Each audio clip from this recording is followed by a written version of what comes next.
Hi, my name is Tiani and welcome back to another video. Depression for me is a little bit different than the average person, I guess, who deals with depression. A lot of people see it as a negative thing. When they hear that, they often think about ideation. And unfortunately, I can't say the word because of YouTube terms, but they often they visualize this person that's always so sad, that's always sleeping, that's always either overeating or not wanting to get off the couch or not wanting to get out of the bed or not wanting to live anymore. And some of those things are true for me, except for the unalive part. I do want to be here. However, sometimes having depression feels like having heavy weights tied to you. And sometimes when I explain this to people, a lot of people don't understand where I'm coming from or where people are coming from when it comes to depression. They often see it as a negative thing. And for those battling with depression, yes, it can be a negative thing. And that was my story at one point for me. However, getting diagnosed with depression for me was a wake-up call. I don't see it necessarily as a negative thing because I'm in a space where I know I need help and I'm going to do anything to get the help that I need. So for me, it was a wake-up call. For me, I feel like depression has saved me. One, it made me look internally into myself to see what was causing those episodes, what was causing me to be depressed. And it really made me tap into my feelings. It made me tap into my past. It made me tap into my present. And it just made me realize that there were some things in me that I was harboring where I needed to heal from. I needed to change. There were things about myself that I wasn't happy with. And for me, it just made me look at the bigger picture, I would say. So depression for me made me look at the bigger picture. It made me want to become a better person. And I know I'm probably going to get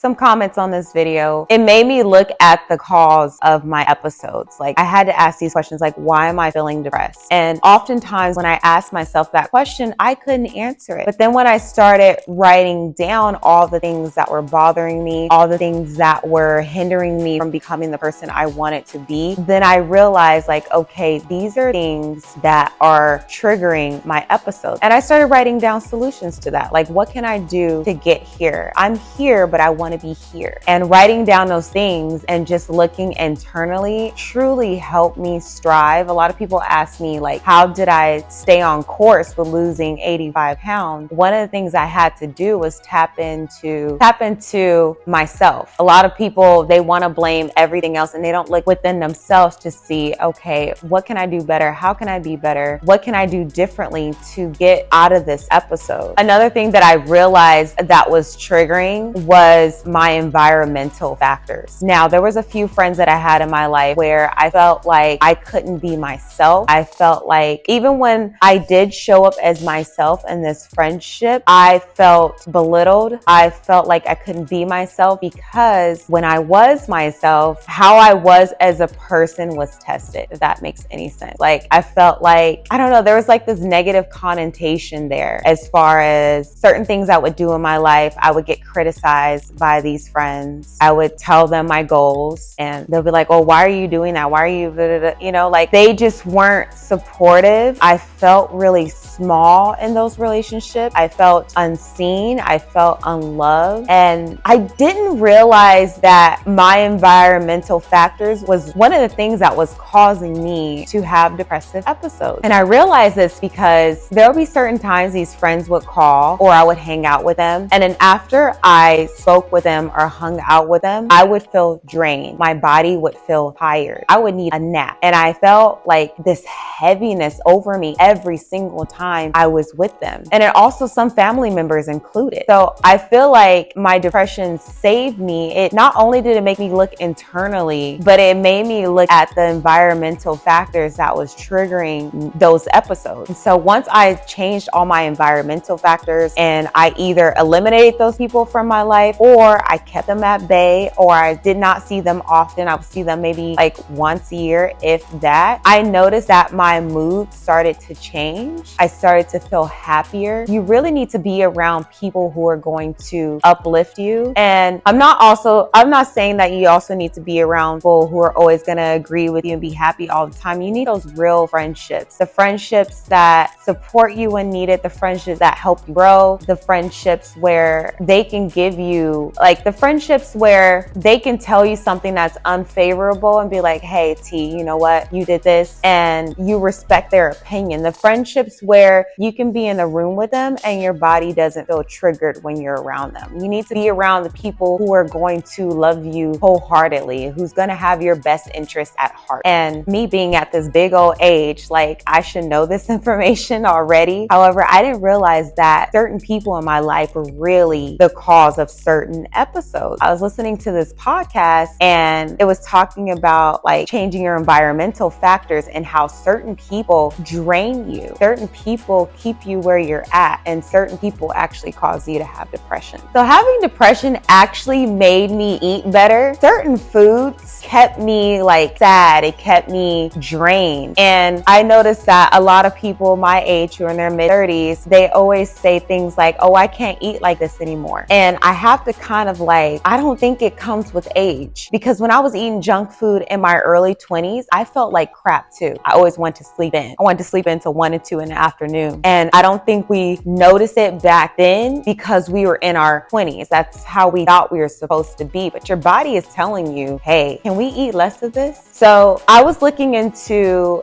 natural ways to combat depression. I was looking at like exercising. It's one of the reasons why I exercise a lot. And I was also looking at foods. But I do notice when I'm eating a whole lot of junk food, I'm eating a whole lot of candies, sugary food, I'm eating out all the time, I notice that my mood is changing. I notice that I'm lethargic. I notice that I want to sleep all the time. And I felt like, okay, like if I'm doing this to my body, it's only going to make me feel worse, and it's only going to make me have more episodes. So that's one of the reasons why I count macronutrients. And that's one of the reasons why I practice the 80-20 rule, which is basically eating 80% whole food and the other 20% can be the junk food. And I noticed when doing that, my mood has changed drastically. It has changed drastically.